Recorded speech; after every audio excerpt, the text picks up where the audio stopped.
Oxon 3 Comunicación Natural. Toyota. Renfe. Nuevo Espacio Elite. San Miguel. Coca-Cola. Universidad de Oviedo. El Ayuntamiento de Gijón y el Gobierno del Principado de Asturias. Patrocinan la 38ª edición de la Semana Negra. Vale. Muy buenas tardes. Bienvenidos a todos y a todas a la Carpa de la Palabra, un espacio que pretende ser un espacio plural de encuentro donde podamos compartir y perdón, que me dicen que hablo demasiado cerca, podemos compartir nuestras ideas. Hoy estamos aquí en la presentación del libro publicado por la Fundación José Barreiro, Historia del Socialismo Asturiano, tomo segundo, cuyo autor, Manuel Álvarez, está hoy aquí para hablarnos de su obra y que va completando la colección iniciada por nuestro querido Adolfo Fernández, ya fallecido, y autor del primer y del cuarto tomo. Quiero agradecer a los compañeros aquí de la Federación Socialista Asturiana, Luis Montes y Alberto Ferrao, secretario de Cultura, por invitarme hoy a estar aquí. Quisiera empezar felicitando al autor, a Manuel, por esta magnífica y completísima obra. Como podéis ver, hay contenido, y agradeciéndole su presencia para hablarnos de ella. Manuel Jesús Álvarez García es catedrático de enseñanza secundaria con destinos desde hace 37 cursos en centros de Avilés, Castrillón y Gijón, profesor tutor en la Universidad de Distancia en Asturias en los grados de Geografía e Historia, licenciado en Sociología y Ciencias Políticas por la UNED, licenciado en Geografía e Historia por la Universidad de Oviedo y doctor en Historia. Y además de todo ello, lleva haciendo labores de investigación desde el inicio de su carrera profesional. Cuenta con más de 30 artículos y colaboraciones sobre movimiento obrero, carlismo, historia local, transición democrática, franquismo, elecciones y partidos políticos, biografía histórica, antiguo régimen e historia militar, entre otros. Autor de 8 libros como, por ejemplo, Los Palacios Obreros, Casas del Pueblo Socialistas en Asturias, 1902-1937, también publicado por la Fundación José Barreiro. Y junto con Luis Arias fue 17º Premio de Investigación Rosario de Acuña con el socialismo asturiano durante la dictadura de Primo de Rivera, 1923-1930, auge y caída de un proyecto.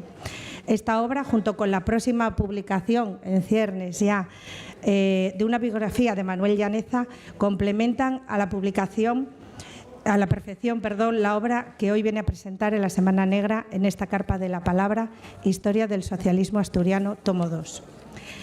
También agradecer la presencia de Carmen Suárez, directora de la Fundación José Barreiro. A Carmen también tenemos que agradecerle su gran trabajo en la recuperación de la memoria de las mujeres socialistas. Es autora de varios libros que recopilan el trabajo, esfuerzo y lucha de muchas mujeres que han sido invisibles a lo largo de nuestra historia y que, sin embargo, han sido indispensables en la lucha del movimiento obrero y la difusión de los principios e ideales socialistas.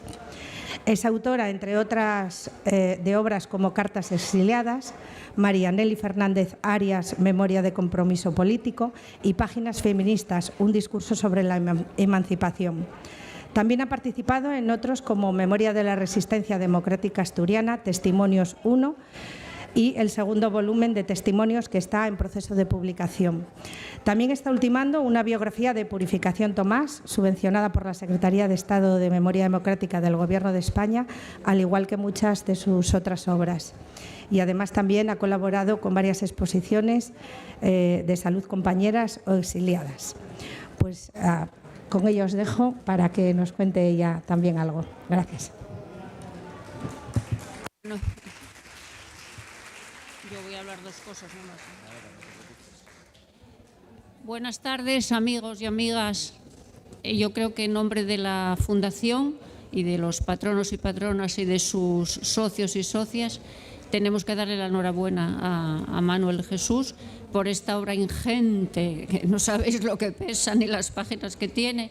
Es impresionante toda la parte documental. Entonces, nada, enhorabuena, y ya te la darán más veces, pero bueno, por lo menos ahora queremos dártela yo en nombre del patronato y de los socios. Esta es una historia de 17 años, en 700 páginas. Es decir, que, como dice Adrián Schubert, que ha hecho el prólogo, es el no va más. Es decir, no creo que haya muchas más cosas que se puedan decir, excepto que aparezcan cosas por algún sitio que tú sabrás si hay algo que dejaste, pero tengo la impresión de que no. Como decía su compañero de Fatigas, Luis Arias, que leyó en su momento el manuscrito, no le falta nada, y digo, efectivamente. Bueno, nos parece importante que esto forme parte de esta colección, sobre todo porque tú analizas, voy a ser breve porque nos vas a explicar tú todo bien, analizas 17 años de la historia del socialismo que son fundamentales. Son un momento que tú lo asimilas a la edad, la mayoría de edad, ¿no? Ya el socialismo es mayor de edad. Es una cosa que gráficamente nos lleva a pensar que, bueno, ha alcanzado un nivel suficiente como para poder explicar todo lo que pasó. Yo conozco a Manuel Jesús desde que tenía 25 años, que ya pasó el tiempo. Acababa de aprobar las oposiciones de secundaria. En aquel momento había que hacer una valoración sobre, bueno, el nivel de competencia, y como podéis imaginar, yo dije, es el no va más. Desde luego la competencia está totalmente demostrada. Y además creo que en otro momento pidió una licencia por estudios, creo que la única que debiste de pedir, y también tuve la suerte de informar, por supuesto, positivamente. Es una persona que une la docencia, es un buen profesor, yo doy fe de que es un buen profesor, que quiere mucho a sus alumnos y a sus alumnas, doy fe, pero que además acompaña de un nivel de investigación que me parece una cosa inusitada, porque es que no se pierde ni una referencia, ni un dato, ni nada. Bueno, como es él el que va a decir las cosas y va a hablar y nos va a informar, aquí entre Vero y yo, excepto que Vero me corrija en algo, habíamos pensado plantearte 3 cosas. En principio, aunque el libro son estos años, son 13 años, hay mucho que contar, pero como no vas a poder contarlo todo, entonces, y como buen profesor vas a hacer una síntesis explicativa y que lo vamos a entender bien, queríamos preguntarte o plantearte, aquí entre Vero y yo a medias, qué pasó en el 17, pero no solo qué pasó, sino las consecuencias que tuvo y, por tanto, qué tipo de reacción se generó en el ámbito del socialismo, tanto del mundo sindical, el mundo obrero, etcétera, de las juventudes, de los grupos femeninos, que no te olvidaste de ellos. ¿Qué pasó después en lo que llamas el sexenio crítico? ¿Qué aspectos son los importantes que tú destacarías de ese periodo del 17 al 23? ¿Qué pasó ahí? ¿Cuáles fueron los elementos? Y luego, finalmente, que nos digas qué pasó en la dictadura, es decir, qué pasó en la primera fase o parte en la cual se pactó, se negoció, bueno, no sé, tú dirás el término preciso, con Primo de Rivera, y luego hubo un momento que se cortó esa colaboración y esa negociación que había, ¿no? Entonces nos parecía a Vero y a mí, no sé, Vero, si quieres añadir algo, que serían las 3 o 4 cuestiones, más aparte tú eres libre de decir todo lo que te parezca conveniente. Y agradecidísimos y agradecidísimas estamos en la Fundación porque nos haya obsequiado con esto, que por cierto lo que nos cuesta es la publicación, porque tu trabajo, que es inestimable, no está subvencionado en ninguna manera.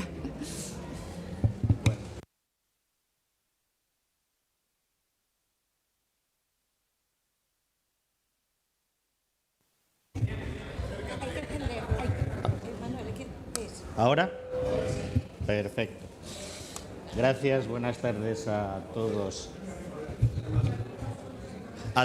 y a todas los que estáis aquí, algunas personas conocidas, algunas personas que no conozco, pero gracias por haber decidido estar aquí un ratito, bueno, pues en este acto que para mí tiene cierta importancia. Cuando Carmen decía que era un buen profesor, me emocionaba porque es lo mejor que puedes oír.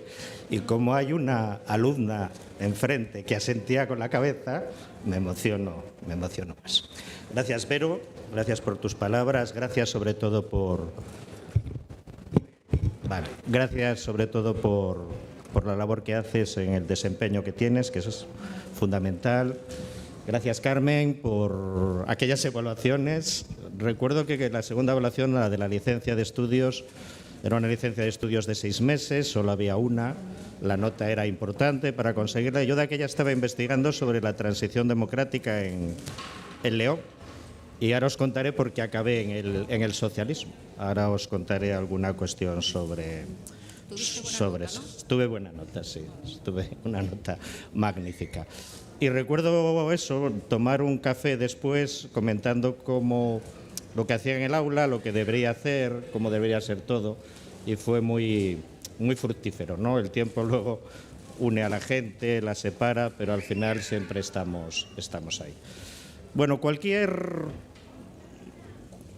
investigación que se plantee, sea el tema que sea, tendría que explicitar de mano qué es lo que pretende, ¿no? Cuáles son los objetivos, cuál es la forma de actuar del investigador y los objetivos finales, lo que pretende en esa investigación.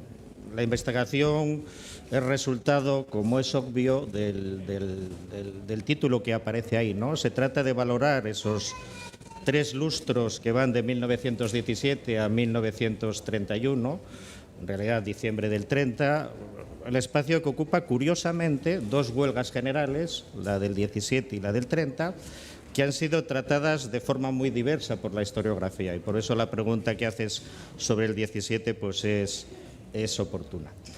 El subtítulo, la mayoría de la edad, tiene que ver precisamente porque este espacio del 17 al 30 se distingue nítidamente del periodo anterior, que es un periodo de infancia, un periodo de búsqueda, un periodo de socialismo obrerista societario, y se distingue de lo que va a ocurrir en la Segunda República y en la Guerra Civil, ¿no? Un socialismo de masas, un socialismo reivindicativo, un socialismo que acabó en revolución y que acabó, como sabemos, en una guerra civil. La importancia de Asturias y del socialismo asturiano en esta coyuntura que trabajamos es enorme.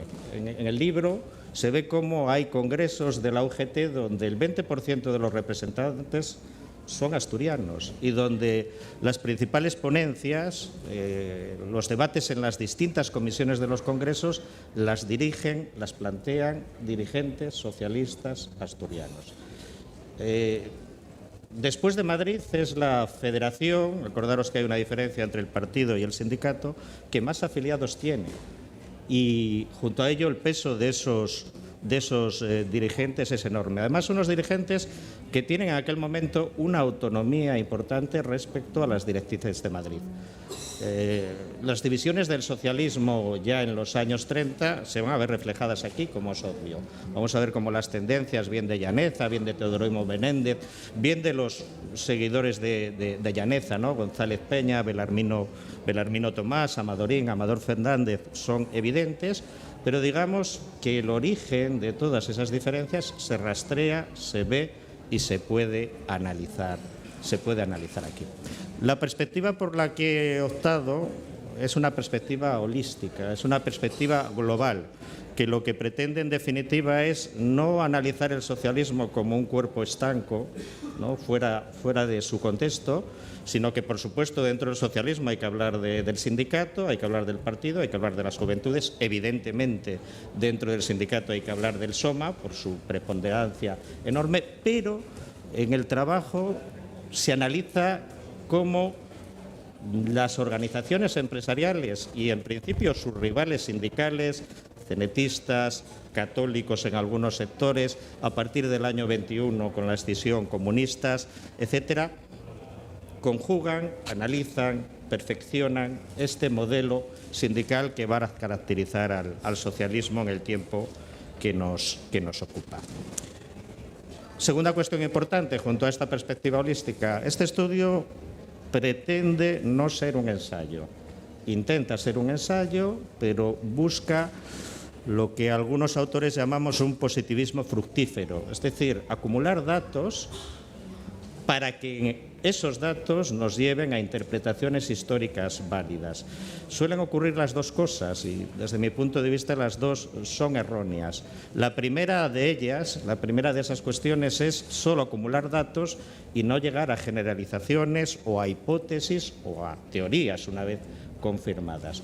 La segunda es hacer todo lo contrario, y es la más general en la actualidad.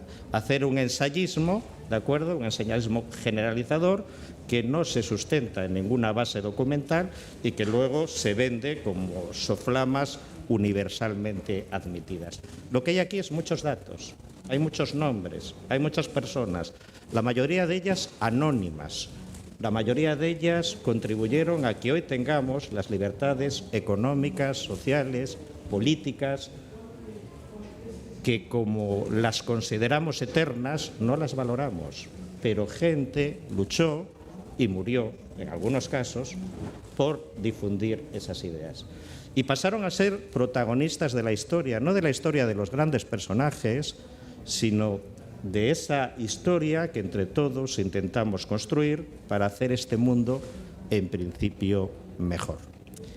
¿Cómo llegué a este libro? Pues un poco por azar. Comentaba antes que estaba haciendo una investigación sobre la transición democrática en León, que luego se publicó no como tesis, pero en el año 23, 22, 24, hace 20 años aproximadamente, el quien era entonces presidente de la UGT provincial, Justo Rodríguez Braga, y el catedrático de Historia Contemporánea de la Universidad de Oviedo, José Girón, se reunieron y llegaron a un acuerdo que se signó en un documento donde se fijaban las condiciones, incluso, antes hablabas económicas, ¿vale? Para hacer una historia en 7 tomos de la UGT provincial. Y en esa historia a mí se me asignó este periodo, 17-31, el periodo que ahora trabajamos. Cuando estaba trabajando con ello, llevaba 2 años, tenía un plazo de entrega, me di cuenta que el trabajo daba para una tesis doctoral, se lo propuse a Pepe Girón lo aceptó, por supuesto, y Justo Rodríguez Braga fue muy generoso porque me permitió entregar 1 año después de lo que estaba previsto. Al final, en el año 2011, se leyó esta tesis en la Universidad de Oviedo, que llevaba un título parecido, pero que acababa en el año 24 por cuestiones de espacio y de documentación. Con el tiempo, Ángel Mato, que está por ahí, ¿vale?, me presentó a Luis Arias, algo que le agradeceré toda la vida.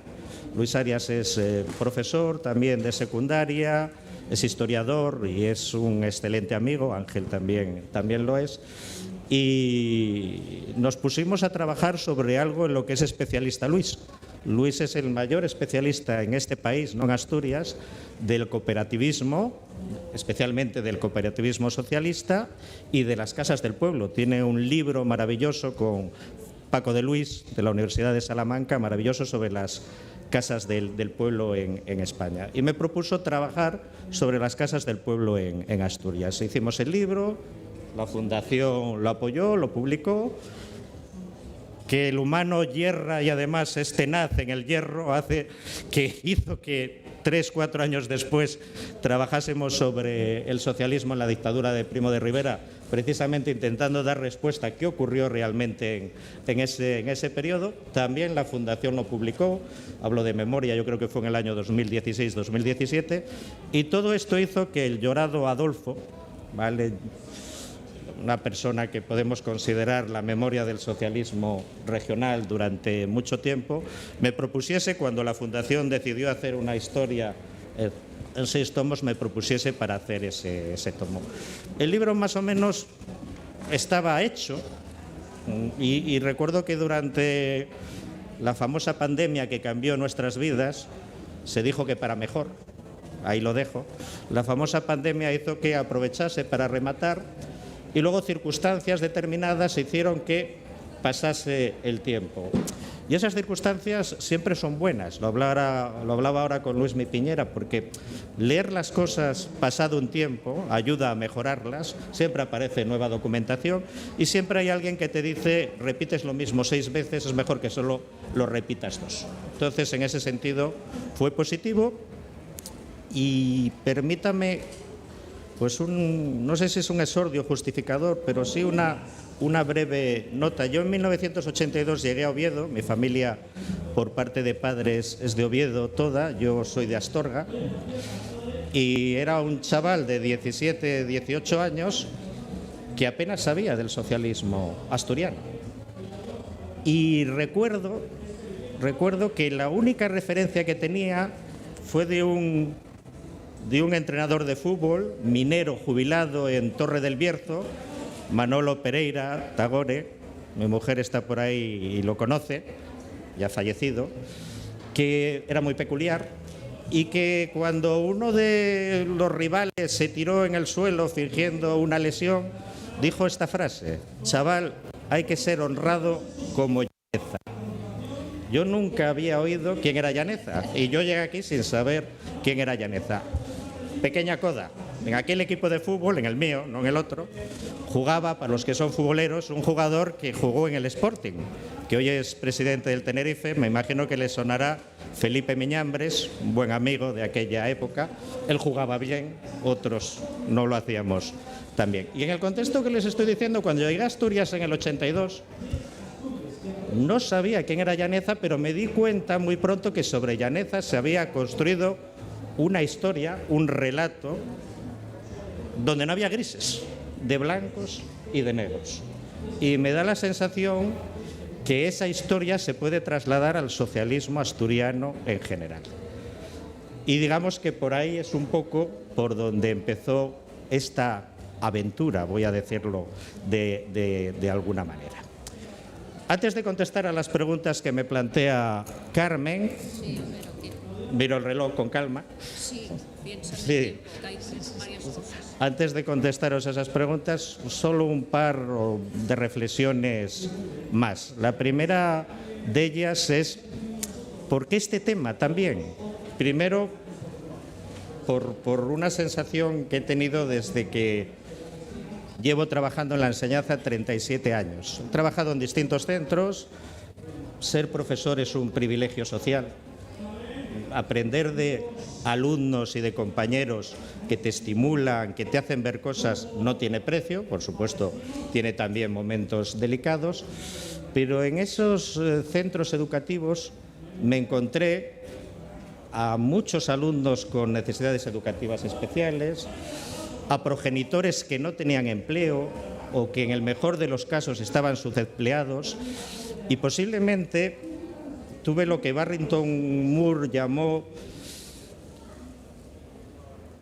querencia por las víctimas, querencias por los más olvidados, y los olvidados hace 100 años eran los trabajadores y más las trabajadoras, de acuerdo, de nuestro país.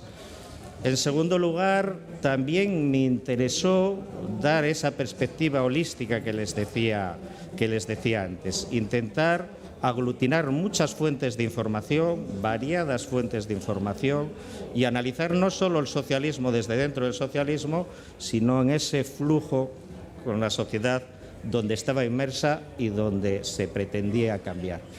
Y en tercer lugar, una reflexión sobre lo que debería ser un historiador, este oficio complejo, ¿de acuerdo? Porque, como saben, la historia es una cosa y el relato es otra. El relato es bien un cuento y una explicación de ese cuento, pero ese cuento puede ser verdad o puede ser mentira.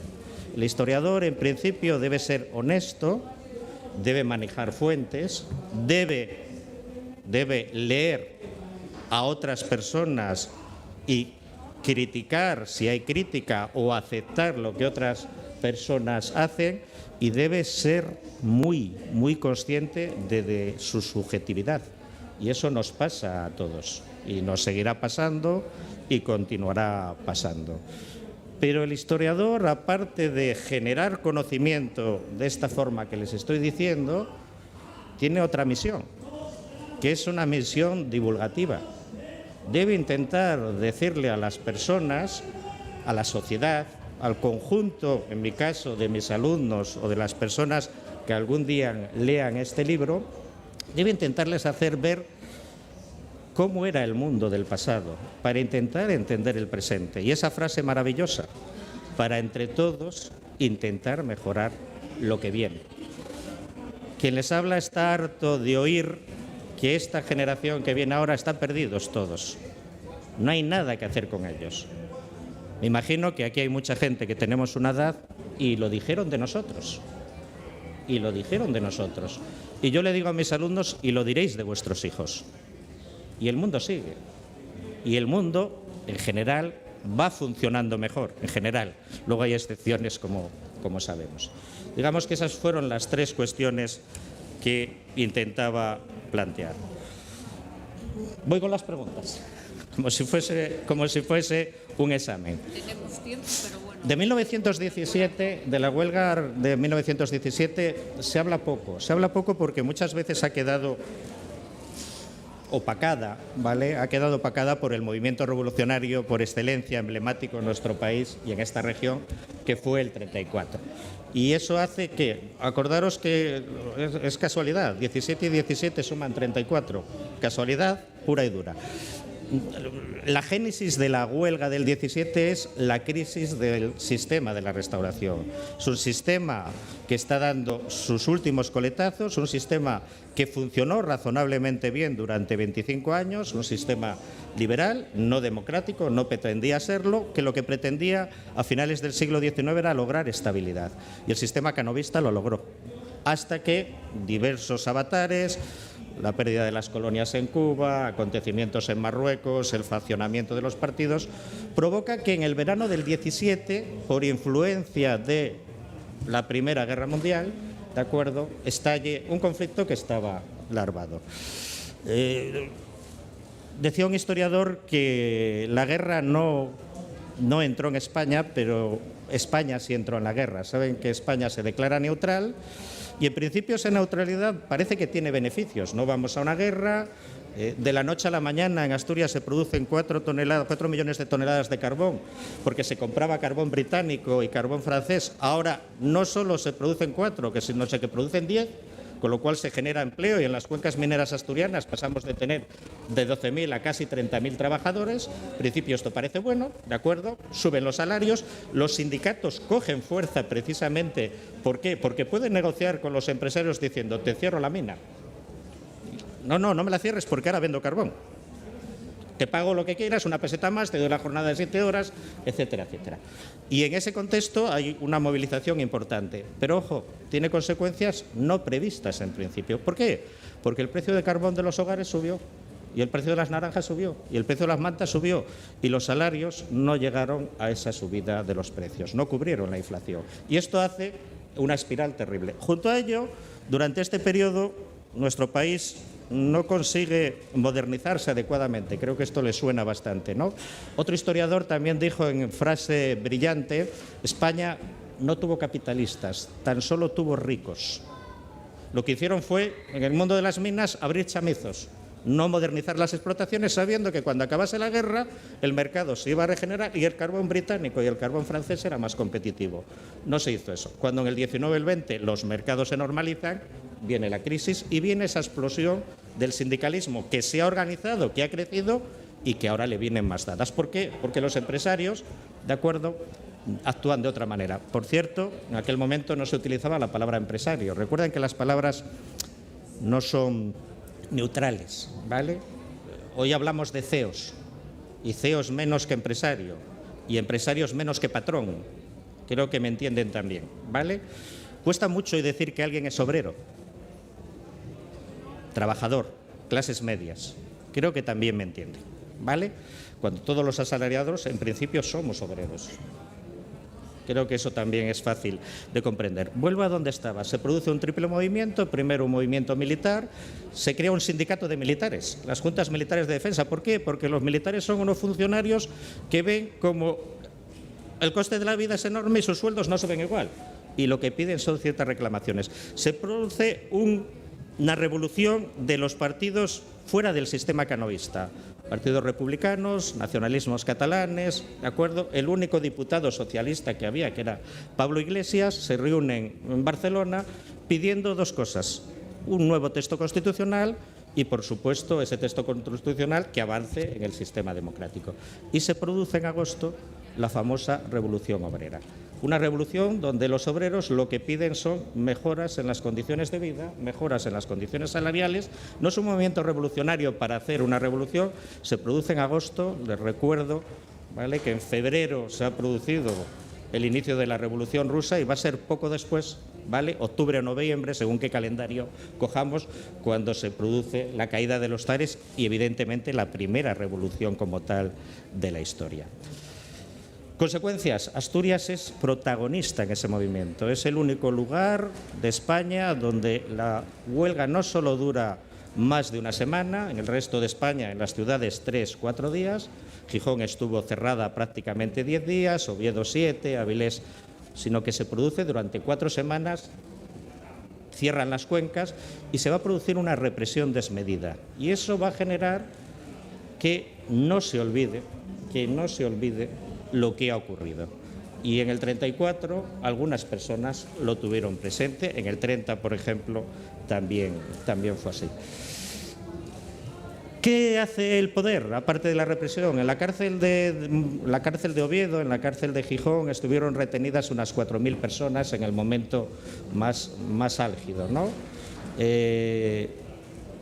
El obrerismo queda completamente desorganizado. Entre otras cosas, en el SOMA todos los dirigentes, secretarios y presidentes de las secciones automáticamente son susceptibles de ser encarcelados. Las secciones no funcionan y el obrerismo logra resistir, y es ya en la primavera del año 18 cuando se vuelve a establecer ese pacto entre la patronal y el SOMA, que había desaparecido precisamente en esa coyuntura. También ocurre una cuestión importante para nuestra Asturias, ¿vale? Se presenta a diputado Andrés Saboriz, un alcalino, que no sé, alcalaíno de Alcalá de Henares, que no tenía en principio ninguna ligazón con Asturias, había sido presidente de las Juventudes Socialistas y aquí había dado distintos mítines en el 15 o el 16, está condenado a una condena de 30 años de cárcel junto a Largo Caballero, Anguiano y Saboriz y Besteiro en el penal de Cartagena, y se le presenta precisamente para obtener acta y salir de la cárcel. Se presenta por la circunscripción de Oviedo. El sistema electoral en aquella era, bueno, muy distinto, ¿no? Asturias estaba dividida en 11 distritos electorales que mandaba cada uno un diputado. Gijón Carreño mandaba un diputado y había una gran extensión que se llamaba la circunscripción de Oviedo, más o menos Oviedo y las cuencas mineras, que mandaba 3 diputados. Saboriz se presenta, le presentan, por supuesto no hace campaña porque está donde se pueden imaginar, y sale diputado. Es el primer diputado socialista asturiano. Les recuerdo que hasta entonces solo había sido diputado Pablo Iglesias. En este periodo llegan a ser diputados por Asturias Saboriz, repite 3 veces, Teodomiro Menéndez en esta ciudad, en el distrito de aquí, votado por los anarquistas, ¿de acuerdo? Votado por los anarquistas, que por definición no votan, ¿de acuerdo? Y en el año 23 Manuel Llaneza, que por el golpe de Primo de Rivera solo va a ser diputado 4 años. En esos años, la legislatura que más diputados tuvieron los socialistas fueron 7. Insisto, siempre hubo un diputado o 2, porque Saboriz y Teodomiro Menéndez coincidieron, asturianos. Y eso ya les da también la importancia del proceso que les estoy diciendo. Les recuerdo que las siguientes elecciones generales del 23 en el 31, el partido mayoritario va a ser el PSOE con algo más de 100 diputados, para que vean un poco, ¿vale?, la comparación con aquel momento. ¿Qué se produce en el 17? Una reorganización ¿de acuerdo? Una reorganización del obrerismo, ¿de acuerdo? Y enseguida las consecuencias del final de la Guerra Mundial. Voy a la segunda parte, no sé si te contesté. Voy a la segunda parte. ¿Qué ocurre en lo que llamamos el sexenio crítico entre el 18 y el 23? Pues se pueden diferenciar dos etapas que se cierran más o menos en el año 20 o 21. Un crecimiento exponencial del socialismo en la región, que se ve en la afiliación al partido, pero que se ve sobre todo en la organización de los sindicatos. El sindicato agrario llega a tener 5.300 militantes, llega a tener afiliados, 5.300. Inimaginable mucho tiempo. Los ferroviarios van a empezar a tener cierto peso, lo recuperarán al final del periodo. El SOMA, como les digo, llega a tener prácticamente 32.000 afiliados, es una cifra enorme, prácticamente la totalidad de los mineros hasta la escisión comunista están afiliados al sindicato, excepto en La Felguera. Se van a producir junto a ello procesos sorprendentes. Una de las novedades de mi tesis o del libro es que se plantea que el 17 supuso la ruptura definitiva entre anarquistas y socialistas. Y en esta ciudad, esta maravillosa ciudad para el obrerismo, ¿de acuerdo?, se va a producir dos fenómenos que no habían ocurrido jamás en la historia del movimiento obrero asturiano. Las dos casas del pueblo, la socialista y la anarquista, se fusionan con el objetivo de lograr la unidad sindical. Algo que se debatía estérilmente en los congresos, se hace aquí. Y el sindicato metalúrgico socialista se fusiona con los sindicatos metalúrgicos anarquistas. El líder de aquel sindicato, le sonará el apellido, es Venceslao Carrillo, el padre de Santiago Carrillo. Este proceso, que dura aproximadamente 1 año y medio y que acaba como el Rosario de la Aurora, de hecho, Venceslao Carrillo acaba yendo a la Casa del Pueblo de Asturias, a la Casa del Pueblo de Avilés, esta foto está hecha ahí, porque le amenazan de muerte. Y al dirigente que le va a sustituir, León Meana, un anarquista, le asesina en el año 23, le pega 3 tiros. Previamente León Meana le había pegado 3 tiros al hermano, teóricamente, de ese anarquista, en este caso parece que en defensa propia, o eso dijo el juez. Lo que les quiero decir es que una ciudad que ha intentado avanzar en esa unión sindical, uno de los líderes principales de los anarquistas, José María Martínez, acude a los congresos de la UGT abogando, como delegado del sindicato metalúrgico, abogando por la unidad. Bueno, pues en el contexto que les estoy comentando, que les estoy diciendo, lo que va a acabar, insisto, es como el Rosario de la Aurora, con enfrentamientos y con esa idea así muy extendida de que Gijón siempre fue anarquista. Hasta el año 20 Gijón no siempre fue anarquista. E insisto, aquí se trata de demostrar. ¿De acuerdo? Va a ser a finales de la década cuando otra vez el socialismo empiece a implantarse en la ciudad. Junto a éxitos electorales, vamos a tener en el libro, tienen el detalle de los concejales, de los alcaldes. Los socialistas llegan a tener 4 alcaldías en un momento concreto. Llegan a tener la alcaldía de Langreo, de La Viana, de San Martín del Reolero y la emblemática alcaldía de Mieres con Llaneza. Como saben, el primer socialista alcalde de una ciudad de ciertas dimensiones y el primer minero alcalde, aparte de diputado. Van a conseguir crear distintos sindicatos, no puedo detallarles porque no tengo tiempo.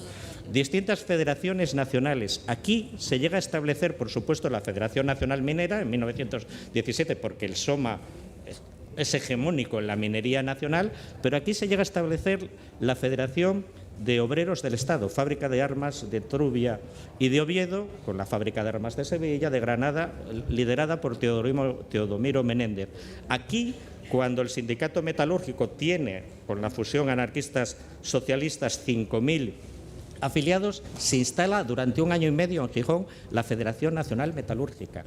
Y acabando el periodo, va a ser en Gijón que la Federación Marítima también llegue a nuestra ciudad. Es decir, Asturias tiene en este periodo 4 federaciones nacionales, su sede aquí. En una época que ir en tren de Gijón a Mieres podía ser 10 o 14 horas en función del tren que cogiesen. Creo que esto también ayuda a entender cosas.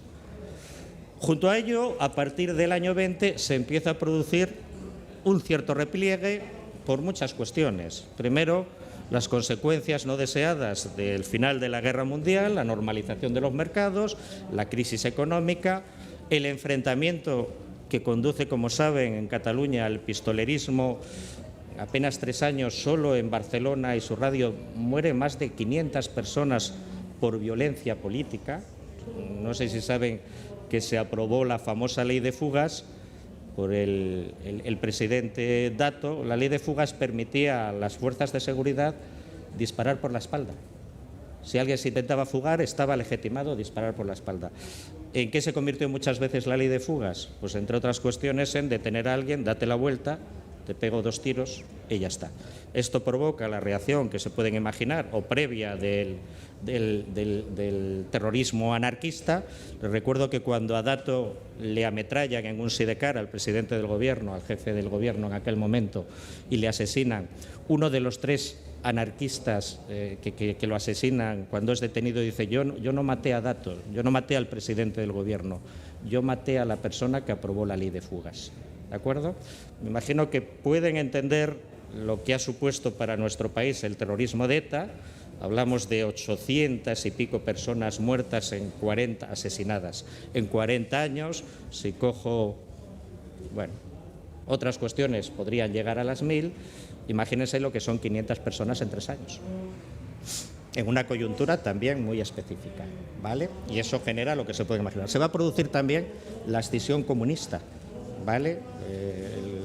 Asturias, en principio, está muy cerca, sus juventudes, sobre todo, de las tesis comunistas. Es muy atractivo la Revolución Rusa. Oye, que esto ya no es del patrón, que esto es nuestro, ¿de acuerdo? Ahora bien, algunos dirigentes sindicales, Llaneza es prototipo de esto, y la mayoría de los sindicalistas asturianos, lo que plantean es que no estamos preparados para una revolución. No es el momento todavía. Lo que queremos es un marco gradualista, pragmático, de conquistas, y en su momento llegaremos a ese momento. Por cierto, muy sintomático, quien plantea esto, entre otros, es Largo Caballero, que solo 10 años después va a ser una persona que dice: se acabó, ahora sí que toca, ahora sí estamos preparados, ¿de acuerdo?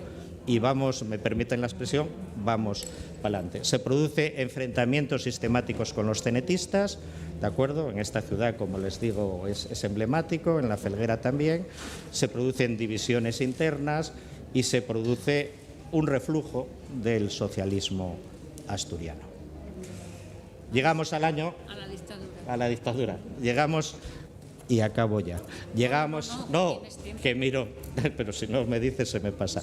Y llegamos al periodo de la dictadura. Cuando Luis y yo analizamos la dictadura, nos planteamos una visión distinta a la vista hasta entonces, ¿no? Los socialistas colaboran con la dictadura. Sí, ¿vale? Pregunta siguiente, ¿por qué? Pregunta siguiente, ¿qué alternativas había? Y pregunta siguiente, ¿fue bueno o malo? Y dimos respuestas que hasta entonces la mayoría de nuestros colegas no daban, ¿no? ¿Por qué? Posiblemente porque se viene de un periodo, ¿de acuerdo?, donde la debilidad de las organizaciones socialistas, como les estaba explicando, es enorme. Y lo que apuesta buena parte de los dirigentes socialistas del momento, por supuesto, a regañadientes. Objetivo, mantener la organización. Objetivo, mantener las conquistas sociales hasta ahora conseguidas. Por ejemplo, la jornada de 7 horas en el interior de las minas. Les recuerdo que en 1910 un minero trabajaba 10 horas en el interior de las minas. 10. Y que no contaba el tiempo de bocamina a bocamina. Tardo media hora en llegar, no cuenta. Tardo media hora en volver, no cuenta. En el 19, 7 horas y tardo media hora en llegar, 6:30. Tardo media hora en volver, 6 horas. Todos trabajamos. ¿Se imaginan 3 horas menos de trabajo? Es difícil de imaginar, ¿no? Bueno, pues de un día para otro, por decirlo de alguna manera, porque aquí el espacio es muy corto. Objetivo, ¿tenemos fuerza para...? ¿Qué ocurrió en el 17? ¿Y qué hicieron los partidos republicanos en el 17? Sí, yo soy republicano, pero tengo una pequeña empresa y si llegan estos a lo mejor me la nacionalizan. Yo soy militar y quiero mejoras, pero si llegan estos, a lo mejor me fusilan a los... Y en el contexto que les estoy diciendo, el socialismo es muy consciente de su escasa fuerza, de sentirse que se iban a quedar completamente abandonados a su suerte, y lo que hace el dictador, esto también es muy importante, cogiendo la figura de Llaneza, llama al general Bermúdez de Castro a Llaneza a Madrid y aparece el dictador, ¿vale? Aparece el dictador y le plantea X cuestiones. ¿Qué opina sobre el estado de las minas? ¿Qué opina sobre las minas públicas de del Azogue, de Almadén, ¿de acuerdo? Y si está dispuesto a ir a una comisión para evaluar esas minas públicas, lo que se debe hacer o lo que no se debe. Llaneza, autónomo siempre, después de responder, se lo comunica a sus compañeros en Mieres y a la dirección en Madrid, ¿de acuerdo? Y digamos que ese acercamiento del dictador, un dictador que quiere un sindicato, no un partido, que quiere un sindicato que no le genere problemas, lo encuentra en este caso aquí en el SOMA, pero lo encuentra en el socialismo en general. Los socialistas intentan salvar la cara. ¿Cómo? Bien, nosotros seguimos participando en las instituciones que hemos participado hasta ahora, donde se dirimen los problemas obreros, pero elegimos a nuestros representantes, no nos los nombra el dictador. ¿De acuerdo? Y cuando era el dictador o el gobernador civil que nombraba, se negaban. Llaneza es nombrado diputado provincial y no acude. Dice que como le han nombrado, si me nombran mis organizaciones, si usted nos da un puesto en la Diputación Provincial, nosotros elegimos al candidato y vamos, porque ahí se van a dirimir asuntos que afectan a los propietarios. Lo mismo ocurrió con los ayuntamientos corporativos, etcétera, etcétera. Creo que el porqué está explicado, ¿de acuerdo? ¿Qué ocurrió? Que durante algún tiempo esto funciona razonablemente bien, entre otras cosas porque uno de los, no utilizaban la palabra ministros, ¿no?, pero voy a utilizarla, uno de los ministros de Primo de Rivera establece lo que son los comités paritarios, lo que hoy llamaríamos los comités de empresa, donde hay una representación de trabajadores por primera vez y hay una representación también de la parte empresarial y, por supuesto, una representación del gobierno. Y ese es el modelo al que aspira la UGT en aquel momento. Es un modelo donde plantear, ¿vale?, sus reivindicaciones, escuchar a la otra parte y conseguir X mejoras. Un modelo que, como saben, continúa con variantes en la actualidad. Y eso le viene perfectamente. Tercera cuestión que trato de plantear, o que Luis y yo planteamos en su momento. ¿Fue bueno esto para el socialismo? La mayoría de la historiografía dice que sí, porque en el año 30, la primavera del 30, cuando se va... La primavera del 30, cuando se va, en realidad en febrero del 30, cuando Primo de Rivera, muy enfermo, ve que no tiene apoyos y decide marcharse al exilio a París, va a morir apenas 2 meses después, porque, como les digo, estaba muy enfermo. Cuando decide irse, parece que el socialismo está otra vez pujante, ¿de acuerdo? Pero para el socialismo asturiano no se puede decir que la dictadura fue un periodo de bonanza, ni mucho menos. Hay una reducción evidente de sus afiliados, hay una reducción evidente de actuaciones. El 1 de mayo está prohibido, no se puede celebrar el 1 de mayo, ¿de acuerdo? Hay una reducción de actividad, de afiliación, y en el año 27 se produce la gran huelga minera, cuando los empresarios consiguen que la jornada vuelva a ser de 8 horas, y eso supone para el SOMA una crisis real, una crisis evidente enorme. Sí es cierto que a partir del año 28 y sobre todo en el año 29 hay un auge otra vez de las organizaciones sociales, hay emblemáticas conquistas, va a ser en ese momento cuando se consiga en agosto del 29 el orfanato minero, que todavía va a tardar 2 años en implantarse, pero es, insisto, hay que ponerse en el año 29 para entender que los hijos de los mineros no iban a quedar desamparados y que iban a tener la posibilidad de estudiar. Llaneza propuso que fuese en la Cuenca, al final, como saben, fue en Vitoria, en las afueras de Oviedo, un lugar que yo conozco perfectamente porque la casa de mi abuela, la casa de mis tíos, está un poquito más arriba y es un lugar, como les digo, para mí muy, muy emblemático. Se consigue también, ¿vale?, es una subvención estatal para pagar eso, el sindicato minero se lleva el 95%, se celebran elecciones para la representación copadas por el sindicalismo asturiano y empieza a haber una efervescencia enorme otra vez de sindicatos que prácticamente estaban desaparecidos. Emblemáticos, el de agricultores, les dije que tenía 5.300 afiliados, a principios del año 29 tenía 200. ¿Vale? Los socialistas siempre fueron muy escrupulosos con su número de sindicatos, porque había que pagar. Si yo tengo 200, tengo que pagar una cuota a Madrid de 5 céntimos por esos 200, entonces hay 200, no hay 500 porque tengo que pagar por 500. Y en ese sentido siempre fueron muy... Y hay una explosión de un sindicalismo que se ha estudiado muy poco en Asturias, que es el ferroviario.